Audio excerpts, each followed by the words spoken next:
अयोध्या में इतनी घमासान के बाद आखिर कौन बनेगा मंदिर ट्रस्ट का महासचिव। चंपत राय की जगह श्री राम जन्मभूमि ट्रस्ट क्षेत्र ट्रस्ट के अंतरिम महासचिव बने कृष्ण मोहन। आइए जानते हैं कृष्ण मोहन आखिर कौन है। नमस्कार दोस्तों, आप देखें निष्पक्ष दस्तक, मैं हूं राजू यादव। अयोध्या में श्री राम मंदिर से जुड़े घटनाक्रम पर पूरे देश की नज़र रहती है। ऐसे में जब श्री राम जन्मभूमि ट्रस्ट में बड़ा प्रशासनिक बदलाव हुआ और लंबे समय तक महासचिव रहे चंपत राय की जगह कृष्ण मोहन को अंतरिम महासचिव की जिम्मेदारी सौंपी गई, तो स्वाभाविक रूप से लोगों के मन में ये सवाल उठने लगा कि आखिर कौन है कृष्ण मोहन, उन्हें इतनी महत्वपूर्ण जिम्मेदारी क्यों दी गई है। कृष्ण मोहन का नाम संघ और संगठन की दुनिया में नया नहीं है। वे लंबे समय तक प्रशासनिक सेवा और राष्ट्रीय स्वयंसेवक संघ के संगठनात्मक कार्यों से जुड़े रहे हैं। उनकी पहचान एक अनुशासित, शांत और संगठन के प्रति समर्पित कार्यकर्ता की रही है। यही वजह है कि श्री राम जन्मभूमि तीर्थ क्षेत्र ट्रस्ट ने उन पर भरोसा जताते हुए अंतरिम महासचिव जैसी अहम जिम्मेदारी सौंप दी है। कृष्ण मोहन मूल रूप से उत्तर प्रदेश के हरदोई जिले के शाहबाद क्षेत्र के निवासी हैं।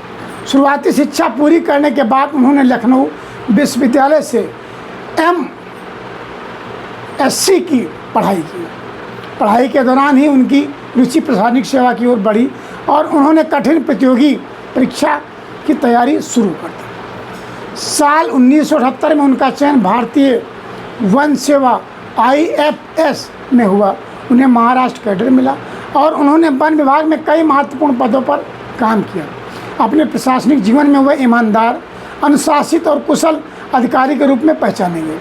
वन संरक्षण, पर्यावरण प्रबंधन और प्रशासनिक दक्षता के क्षेत्र में उनके कार्यों की सराहना भी होती रही। महाराष्ट्र में सेवा के दौरान नागपुर में उनकी तैनाती हुई। नागपुर राष्ट्रीय स्वयंसेवक संघ का मुख्यालय होने के कारण उनका संपर्क संघ के वरिष्ठ पदाधिकारियों से पड़ा। धीरे धीरे वह संघ के वैचारिक और संगठनात्मक कार्यों को सक्रिय रूप से जुड़ गए। सेवा में रहते हुए भी उन्होंने संगठनात्मक गतिविधियों में रुचि बनाए रखी और सेवानिवृत्ति के बाद पूरी तरह समाज सेवा और संघ के कार्यों में सक्रिय हो जाते हैं। राष्ट्रीय स्वयंसेवक संघ में कृष्ण मोहन ने नगर संघ चालक, जिला संघ चालक, प्रांत स्तर पर क्षेत्रीय संघ चालक जैसी अनेक महत्वपूर्ण जिम्मेदारियां भी निभाई हैं। संघ में इन पदों पर वही व्यक्ति पहुंचता है जिसके संगठनात्मक कौशल, अनुशासन और नेतृत्व क्षमता पर शीर्ष नेतृत्व को पूरा भरोसा हो जाता है। वर्षों तक विभिन्न जिम्मेदारियों का सफल निर्वहन करने के कारण उन्होंने संगठन में अपनी अलग पहचान बना ली। साल 2012 में भारतीय वन सेवा से सेवानिवृत्त होने के बाद वे अपने गृह जनपद हरदोई लौट आए।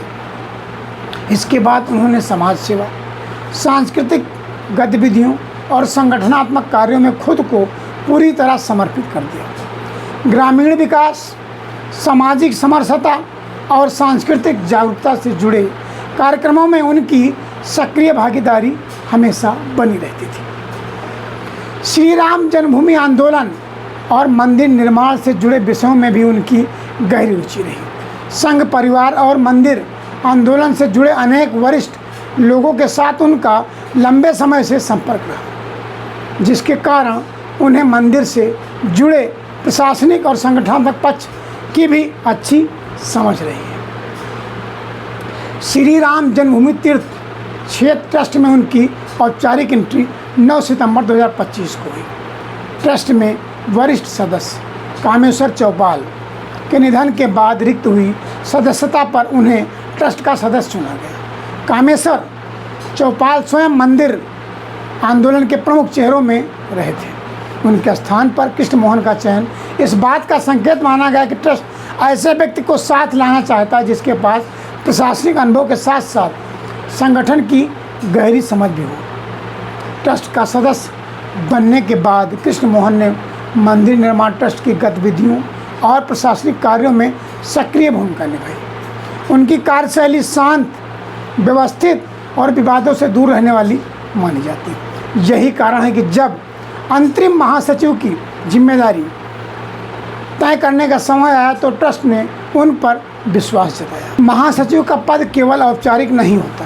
ट्रस्ट के दैनिक प्रशासन, बैठकों के संचालन, विभिन्न समितियों के समन्वय, सरकारी एजेंसियों से संवाद, मंदिर परिसर के विकास कार्यों की निगरानी और भविष्य की योजनाओं के क्रियान्वयन में महासचिव की भूमिका बेहद महत्वपूर्ण है। ऐसे में कृष्ण मोहन के सामने ये जिम्मेदारी होगी कि वह ट्रस्ट के कार्यों को सुचारू रूप से आगे बढ़ाएं और राम मंदिर परिसर के विकास से जुड़ी योजनाओं को गति दें। उनके प्रशासनिक अनुभव का लाभ ट्रस्ट को मिलने की उम्मीद जताई जा रही है। भारतीय वन सेवा में कई दशकों तक काम करने के कारण उनके बड़े स्तर पर प्रशासन चलाने, संसाधनों का प्रबंधन करने और विभिन्न विभागों के बीच समन्वय स्थापित करने का व्यापक अनुभव है।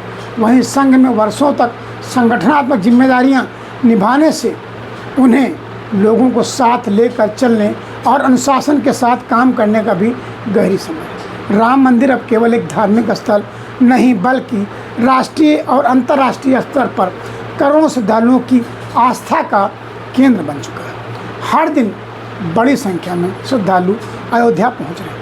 ऐसे में ट्रस्ट की जिम्मेदारियां लगातार बढ़ रही। दर्शन व्यवस्था, सुरक्षा, विकास परियोजनाएं, सांस्कृतिक आयोजन और भविष्य की योजनाओं को बेहतर ढंग से संचालित करने के लिए अनुभवी नेतृत्व की आवश्यकता है। कृष्ण मोहन की नियुक्ति को इसी दृष्टि से महत्वपूर्ण माना जा रहा है। उनके सामने सबसे बड़ी चुनौती मंदिर परिसर के विकास कार्यों को समयबद्ध तरीके से आगे बढ़ाना, श्रद्धालुओं की सुविधाओं को बेहतर बनाना और ट्रस्ट के प्रशासनिक कामकाज को प्रभावी ढंग से संचालित करना होगा। कुल मिलाकर देखा जाए तो कृष्ण मोहन प्रशासनिक अनुभव, संगठनात्मक क्षमता और सामाजिक सरोकार का संतुलित मिश्रण माने जाते हैं।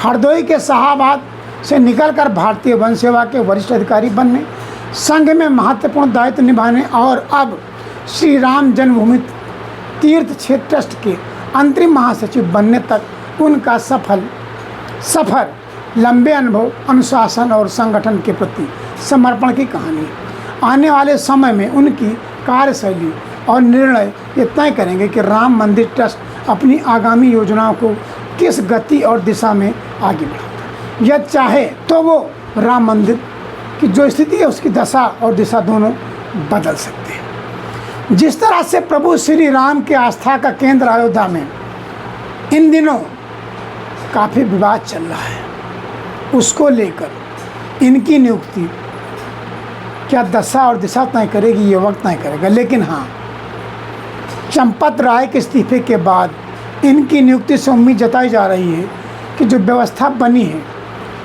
उसको दुरुस्त किया जाएगा और आस्था जैसे केंद्र से जो आस्था का विश्वास होता है लोगों का जो टूटा है उसको फिर से जोड़ने का प्रयास किया जाएगा। यूँ कहा जा सकता है कि मंदिर में चोरी हुई है लेकिन आस्था अभी भी बची हुई है। लेकिन इस आस्था को बचाने के लिए हम सबका क्या दायित्व है, क्या कर्तव्य है, आप कमेंट्स के माध्यम से ज़रूर बताइए। अगर पसंद आया हो तो चैनल निष्पक्ष दस्तक को सब्सक्राइब जरूर करिएगा। धन्यवाद।